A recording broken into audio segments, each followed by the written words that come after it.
My name is Rutendo Matinyarare. I'm standing in front of you today very proud to be wearing my regalia, Zimbabweans United Against US War Sanctions.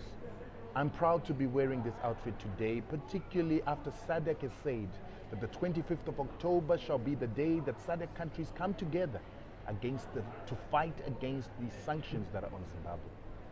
It is an honor for me to be wearing this outfit because it is because of the efforts of organizations like mine and thousands of others that are in Zimbabwe, those that are in Africa and SADC that have been fighting against these sanctions, that there's now a recognition by SADC and other Africans that the sanctions in Zimbabwe must end. There is a recognition that the sanctions in Zimbabwe are hurting the entire region and probably the entire continent, and therefore those sanctions must end, and we as Africans must unite to end those sanctions.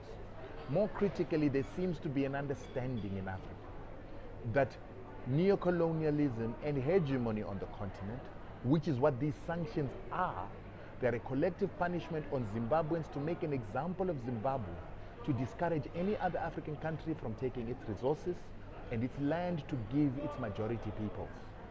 And it is because of this that the unity of Africans around this issue is great progress and shows us that we may unite as African people in our generation. Now, what hurts me the most is that Africa is uniting against these sanctions against Zimbabwe. But we as Zimbabweans ourselves have not yet united. It is totally unfair for us as Zimbabweans to expect Africa to stand with us when we, the Zimbabwean people, are not united against this fight against sanctions. It is also unfair for us to have African countries fighting against these sanctions.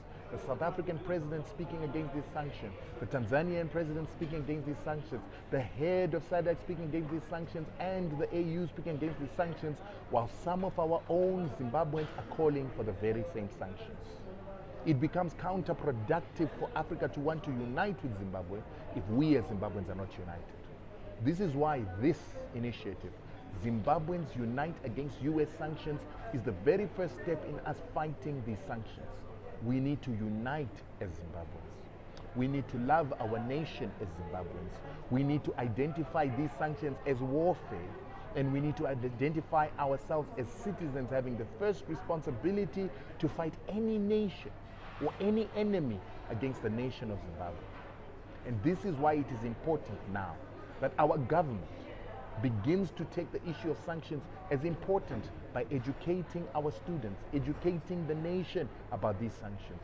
Our government takes steps to call a national emergency against these sanctions so that the nation knows that the nation is at war and we need to unite against this war.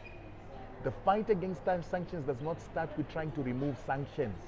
It does not start with begging the Americans to remove their sanctions.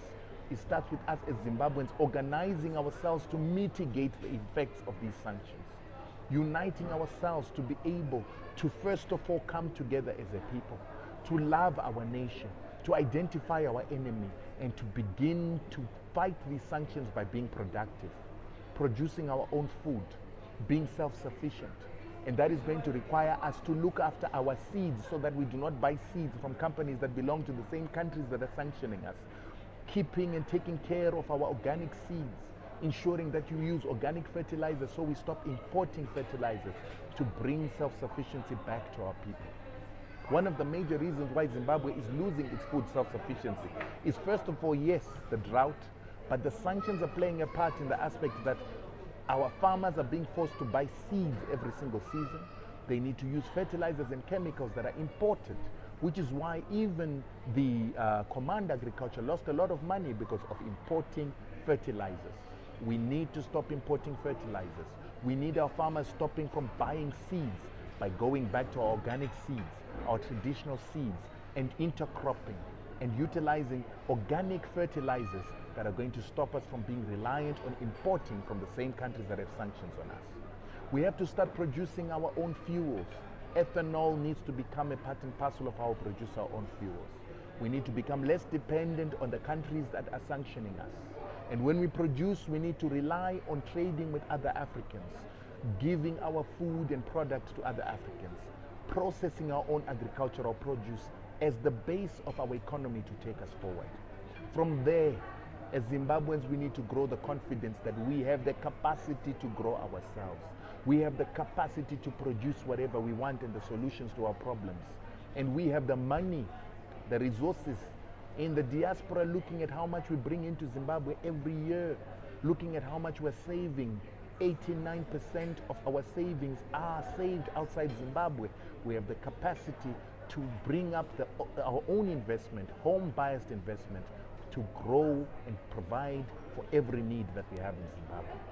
This is going to require collaboration, self-belief, confidence in ourselves. And if we can achieve that, we can mitigate sanctions. If we can achieve that, we can grow our country. We can create jobs in our country. We can be food self-sufficient again in our country. We can begin to become manufacturers utilizing the best education in Africa that we have to produce for our needs and the needs of other African countries. We need to open up Zimbabwe to other Africans, to other Africans in the diaspora, African American investment. They must come and take the resources in our country.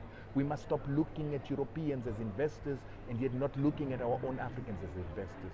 We need to start looking at African Americans, attracting them to come, bring their paper money to invest in our resources to build true wealth. But that starts with us believing in our own country for us to market our own country, believing in ourselves and being united in ourselves to open up our country for other Africans to come and make wealth. They say that Zimbabwe has got some of the biggest gold reserves in the world, lithium reserves in the world, and cobalt, all resources that will be needed in the future economy. We've got gas, we've got oil. We need to sell that to the world, but we do that as a united nation. We need unity. No MDC, no Ndebele, no Shona, no Nambia, but Zimbabweans. Zimbabweans united in their own common interest. We cannot be a people that have differences and then intend to sell the heritage of our nation, the inheritance of our children, because of our differences, yet we've got more commonalities than the differences that we have. This is why this institution, Zimbabweans United Against U.S. Sanctions, a metaphor of U.S. sanctions being neocolonialism, is standing up. We want to go out into our communities to educate our people, to go on a roadshow to educate our people about how to love ourselves once again, how to believe in ourselves once again, how to unite, how to invest together, how to save our seeds, how to organize our agriculture the way it used to be. If we produce food that is organic, we can be able to have a healthier nation. If we have a healthier nation, we need less medicines. When we have less medicines, we import less. When we import less fertilizers, we save more foreign currency for other things. We save more foreign currency for production. When we come together and we do what is called crowdfunding, we can crowdfund, collaborate, or cooperate into producing boreholes in our communities so that we can be able to mitigate the climate change. We are able, we are capable. That is why I've created an organization that is going to have Zimbabweans rely on Zimbabweans to be able to end these sanctions, to mitigate these sanctions, to unite as a people and help Africa to unite. That is the future of Zimbabwe. I refuse to be a member of the lost generation. I am a member of a generation that's going to leave an impact in this country, and so are you. Let's fight against these sanctions. Our differences are less important to our common interest, our common will, and our commonality.